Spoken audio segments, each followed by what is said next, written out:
Siyanibingelela babukela bonke abakhona emakhaya. Lapha siphethe imali, siphethe iwasho. Sizoqala ngekhandlela emhlophe, yilo elisebenza kakhulu uma izinto zakho ufuna ulikhanyise. Kube namanzi kaDokotela Umthandazo Dlamini anenhlanhla kakhulu enza konke, ayafutha, ageza, agcuma. Kube phakathi kube no-Go 1 kuqoshwa isicitho lokuphakathi, uphupha amangcoliso, abantu abakuthanda, nesinyawo, nesidina, nephunga elibi, uyafutha, ageza, uyagcuma. Sibuye kube Locky Smith owenhlanhla, uvula umsebenzi, uvula imali webhizinisi.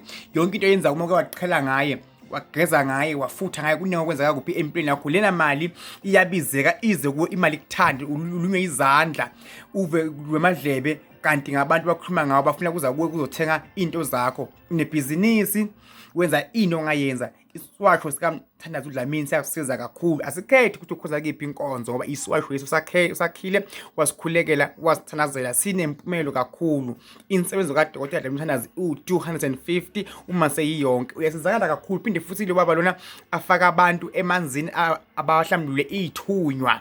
Ekhaya nakhona futhi uyabethela bekhona inkinga lekhona, uyakhuleka, kunamandla, ukhipha amademon, amasanism nawo uyawacosha empilweni zabantu. uNkulunkulu makanibuseni khona emakhaya, nimbambe lapha endaweni yaseMpumalanga ePithitif. Kodwa ke indawo eningi uzoyihambela indawo ngeindawo, uyobagadiwe ngamabodyguard ahamba abingela abantu, akhulekisa abantu. Yebo yena semncane, kodwa ke amandla kaNkulunkulu angenile ngaphakathi kuye. Yethembani nizophumela. Lena mali ke imali ke evela uma ugeze ngezinto zakhe. Uma unebhizinisi thize, ungagcina sokuphiwa abantu imali, ugcina sokuthwana ishintshi bayiningi uma uthenga esitolo ngekuthi ugeze ngesebenzo kaMthandazo Dlamini. Mbambe lapha ku 071 5292 117 073 1044. Inkosi ibusise bokela bakhona emakhaya. Hallelujah.